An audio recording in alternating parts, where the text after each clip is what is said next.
Hello दोस्तों, S for Suren के channel पे मैं सुरेंद्र आपका एक बार फिर से वेलकम करता हूं। दोस्तों आज मैं यहां लेकर के आया हूं क्लास 12th की एक और नई प्लेलिस्ट। आज की प्लेलिस्ट में दोस्तों हम लोग पहले बात करेंगे अपने सिलेबस को लेकर के, जो रहेगा अपने पास क्लास 12th के आईपी को लेकर के। दोस्तों क्लास 12th के आईपी में कौन कौन से टॉपिक्स हैं, कौन कौन सी यूनिट दोस्तों कितने मार्क्स की है, और फाइनली हमारे जो भी टॉपिक्स हैं उन सभी को हम लोग एक एक करके डिस्कस करने वाले होंगे अपने आगे आने वाले वीडियोस में। तो दोस्तों अगर आप लोगों ने इस चैनल को अभी तक सब्सक्राइब नहीं किया है तो आप चैनल सब्सक्राइब कर लीजिए, जिससे कि आगे आने वाले सभी वीडियो आप तक आसानी से पहुंच पाएंगे। तो दोस्तों हम लोग यहां पर बात करने वाले हैं अपने 4 सबसे इंपॉर्टेंट अलग अलग यूनिट्स को लेकर के। सबसे पहले हमारे पास दोस्तों यहां पर ये जो आप यूनिट देख रहे हैं वो है अपने पास यूनिट 1, जो कि है डेटा हैंडलिंग को लेकर के। तो आप देखेंगे दोस्तों ये जो डेटा हैंडलिंग है आपके पास, इसका मतलब है कि जो आपके पास में डेटा होता है, जैसे कि सपोज आपके पास आपकी क्लास के कुछ स्टूडेंट्स हैं, उन सभी का मुझे नाम स्टोर करके रखना है किसी एक पर्टिकुलर लिस्ट के अंदर। तो जैसे हम लोग पाइथन के अंदर लिस्ट क्रिएट करते हैं, वैसे दोस्तों पाइथन के अंदर अपने पास एक पांडास नाम से, यानी कि पैनल डेटा सिस्टम, जिसको कई बार हम लोग पेंडास भी बोलते हैं, पेंडास या पांडास, जिसके थ्रू हम लोग अपने डेटा को एनालिसिस कर सकते हैं, जिसमें हम लोग 1D डेटा स्टोर कर सकते हैं, जैसे कि जिसको हम लोग सीरीज बोलेंगे।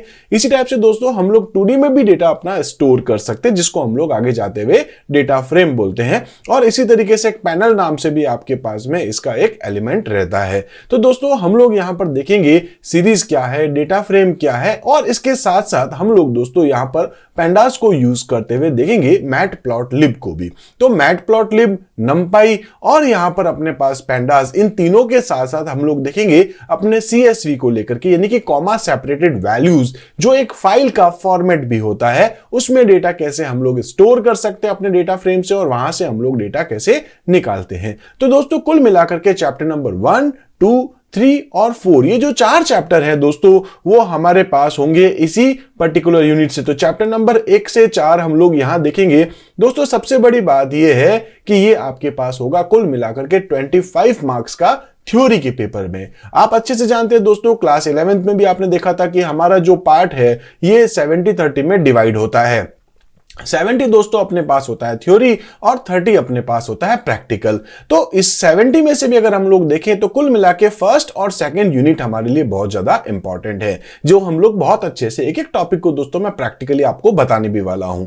इसी टाइप से दोस्तों अगर हम लोग देखें तो नेक्स्ट अपने पास आता है यहां पर डेटाबेस क्वेरी, यानी कि जो आपके पास में DBMS है दोस्तों। DBMS को हम लोग यहां पर डिस्कस करेंगे कि आखिर अपने पास में डेटाबेस मैनेजमेंट सिस्टम, ठीक है, तो अपने पास यहां पर DBMS क्या है, डेटाबेस के कौन कौन से टूल्स अपने पास हैं, जिसको हम लोग देखने वाले हैं। डेटाबेस पे दोस्तों बहुत सारे क्वेश्चंस आपके पास यहां बनते हैं। कुल मिलाकर के अगर मैं कहूं तो क्लास 11th में आपने जो डेटाबेस देखा था, जिसमें हम लोगों ने अपना एक डेटाबेस क्रिएट किया, डेटाबेस के अंदर टेबल क्रिएट कर रखी है, टेबल के साथ साथ हम लोगों ने उसमें बहुत सारी क्वेरीज, जैसे कि दोस्तों टेबल को क्रिएट करने के बाद टेबल में डेटा को इंसर्ट कैसे करते हैं, डेटा को अपडेट कैसे करते हैं, डेटा को फैच कैसे करते हैं, और ऐसे ही डेटा को डिलीट कैसे करते हैं। तो बहुत सारे टॉपिक्स हम लोग ऑलरेडी क्लास 11th में देख चुके हैं। इसी को थोड़ा सा एडवांस लेवल पर हम लोग देखने वाले हैं, जिसमें हम लोग यहां पर बात करेंगे कुछ अलग अलग टाइप के फंक्शंस को लेकर के, जो ऐसे फंक्शंस जो पर्टिकुलर एक एक करके एक एक रो पे काम करते हैं या मल्टीपल रो पे काम करते हैं, और ऐसे बहुत सारे अलग अलग टाइप के फंक्शंस, जॉइंस, इन टॉपिक्स को हम लोग देखेंगे। और दोस्तों कुल मिलाकर के ये भी आपके पास होने वाला है 25 नंबर का। तो देखिए दोस्तों 70 में से 50 नंबर आपके यहीं से आने वाले हैं। इसके बाद आपके पास आता है नेक्स्ट टॉपिक है जो है कंप्यूटर नेटवर्क।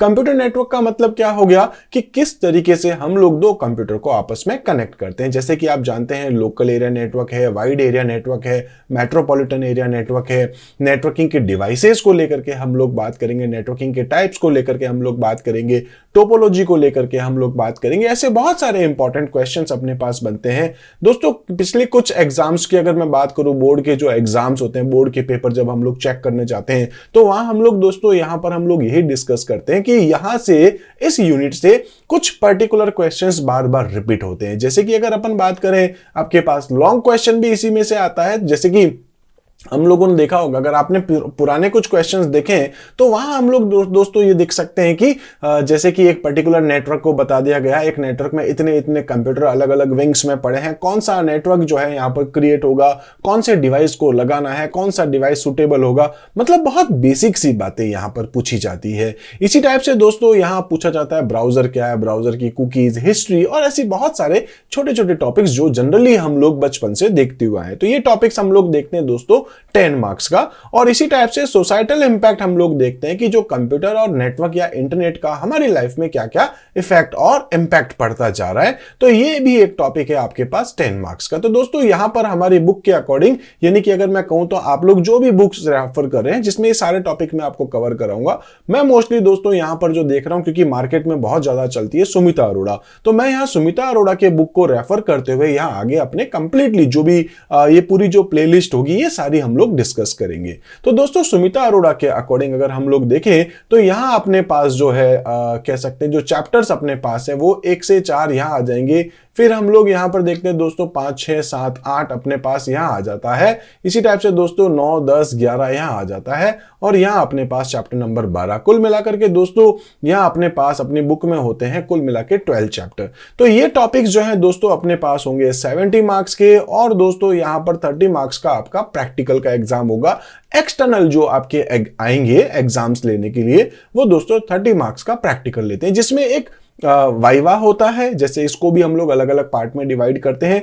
क्लास 12th में दोस्तों आपके पास प्रोजेक्ट भी होगा, एक छोटा सा प्रोजेक्ट आपको बनाना होता है, एक प्रैक्टिकल की फाइल होती है, एक वाइवा होता है और दोस्तों कुछ क्वेश्चंस आपको दिए जाते हैं। मैक्सिमम 3 to 5 के बीच में क्वेश्चंस आपको दिए जाते हैं। उनमें से भी आपको ऑप्शंस मिलते हैं कि आप उनमें से किसी भी पर्टिकुलर क्वेश्चंस को सेलेक्ट करके आप उसको अपने कंप्यूटर सिस्टम में, आपकी स्कूल में ही होगा, आपके स्कूल की कंप्यूटर लैब में ही होगा, बट ये है कि आपके इंटरनल के साथ साथ एक्सटर्नल टीचर्स भी आते हैं और वो उसको मेंटेन करते हैं।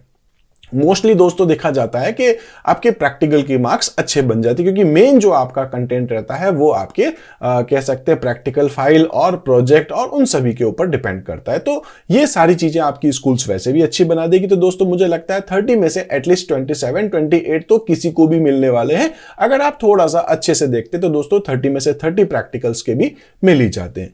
अब रही बात दोस्तों यहां पर आपके पास इन 70 की, तो मैं आपको गारंटी के साथ कहता हूं दोस्तों 70 में से मैं आपको कम से कम 65 मार्क्स जरूर दिलाऊंगा। अगर आप ये सारे के सारे जो मेरे जो वीडियोस आप आगे देखेंगे इनको बस आपको अच्छे से देखना है। और दोस्तों ये क्वेश्चन के आंसर्स को अगर आप बहुत अच्छे से समझ गए तो मैं आपको ये कह सकता हूं दोस्तों 70 नंबर में से 70 नंबर लाना कोई बहुत बड़ी बात नहीं है। मैंने जो 65 बोला है वो एक एवरेज स्टूडेंट के लिए मैं बोलता जा रहा हूं।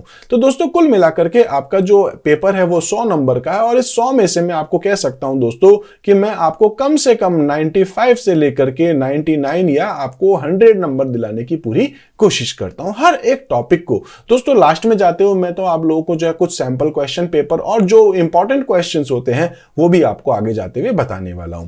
तो आई थिंक दोस्तों सिलेबस आप लोगों को समझ में आ चुका है क्या कुछ कैसे होता है और इसी टॉपिक्स को हम लोग आगे वापस आगे बीच बीच में डिस्कस करते रहेंगे। तो दोस्तों कुल मिलाकर के हम लोगों ने यहां पर बात कर रखी है अपने सिलेबस को लेकर के। आज दोस्तों हम लोग इस वीडियो में इतना ही देखते हैं। इन केस दोस्तों आपके माइंड में जो कुछ भी बात आती हो तो आप यहां पर अलग अलग प्लेटफॉर्म के थ्रू भी मुझसे कांटेक्ट कर सकते हैं। आज के वीडियो में इतना ही करेंगे दोस्तों। अगर आपको वीडियो पसंद आया तो लाइक और कमेंट आप जरूर कीजिएगा। चैनल सब्सक्राइब नहीं है तो आप सब्सक्राइब कीजिएगा। मिलते हैं दोस्तों अपने अगले वीडियो में, तब तक के लिए आप मेरे साथ जुड़े रहिए। Thank you.